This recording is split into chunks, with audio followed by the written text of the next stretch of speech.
So this is it. Ici l'arbre iboga. Oui? Iboga. The villagers cultivate iboga for ceremonial purposes. Some Bwiti scholars believe this is the tree of knowledge from the Garden of Eden. So powerful are its visions. Thousands of years ago, migrating tribes passed through here and found forest peoples taking iboga and dancing and singing. On this foundation, the Bantu tribes built the Bwiti religion. The men's hut is central to Bwiti in the village.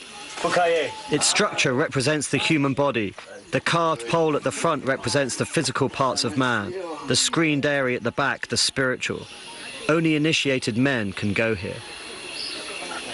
The entrance is low so that you bow your head as you enter, humble before your God. The Bwiti initiation ritual is about my passage into manhood in the eyes of the village.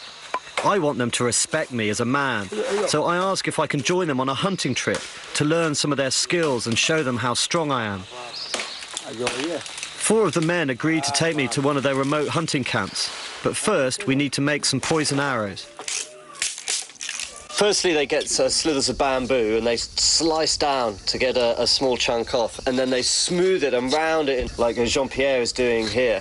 Then they sharpen the end, and finally they add the poison. And the poison comes from a tree that they collect the seed pods, and then they use like a pestle and mortar with this shell on a stone, and they crush it down to a fine paste, add a tiny little bit of water, and then using this like Havana cigar rolling technique, they wrap a leaf around the leg and then slowly work in the poison to the tip. The poison itself is really quite lethal.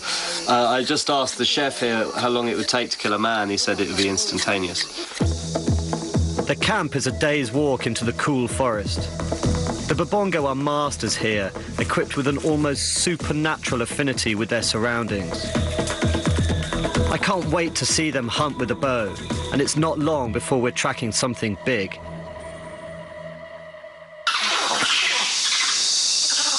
We just walked into a whole troop of monkeys and guys got ready, but we were just too slow, I think. I don't know exactly what it was. It's definitely a primate, long-tailed, dark, jumping from one tree to the next. They were calling it all the way as they came in. It was responding, and then he finally rushed forward, got a shot, but he missed.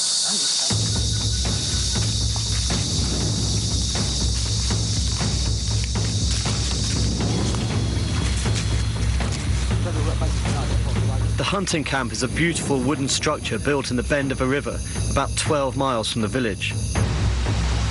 We got here about a couple of hours ago, and then the boys, I didn't realise, I thought they were just off foraging, but they came back with handfuls of fish. They'd only been gone about 40 minutes, and they must have caught 8 apiece.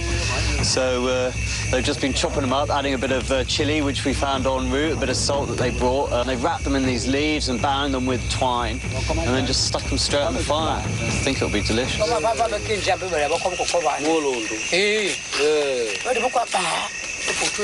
They had a pot shot at a primate today. I don't know quite what it was, and I know that they eat primates. In fact, I know that they eat gorilla. I know that they eat all sorts of things, and they all get very excited when they see elephant tracks and all that sort of stuff. So, you know, that's what these guys do. I've no idea what's going to come across our path tomorrow. I go to sleep that night amazed by the experience, wondering what the next day will bring.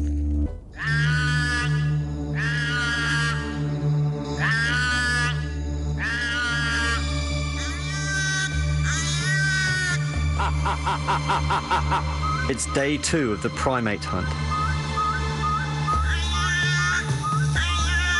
I've never heard anything like it, and I really don't know whether it's a direct imitation of a particular animal or whether it's something that doesn't sound human to cover our tracks or what, but I'm guessing that they're particular animals each that they're imitating to try and call the prey towards them. By midday, we've got nothing, so Gilles gets to work on lunch.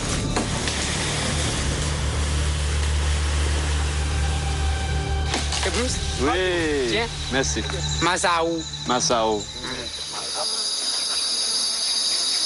Oh, that's totally different. It's really nice actually. It's sweet and like a gooseberry, but not quite as sharp, and a bit of avocado thrown in. It's nice.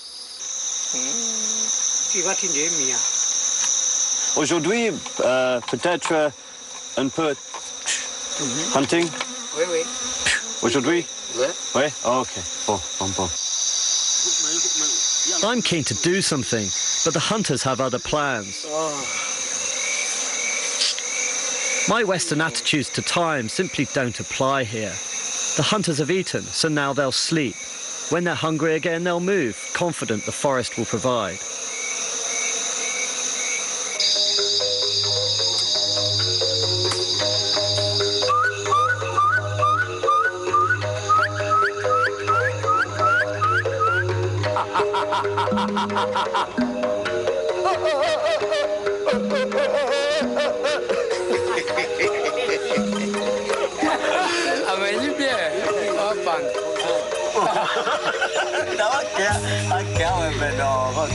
Evenings in the night camp are a little bit boring, so we're having a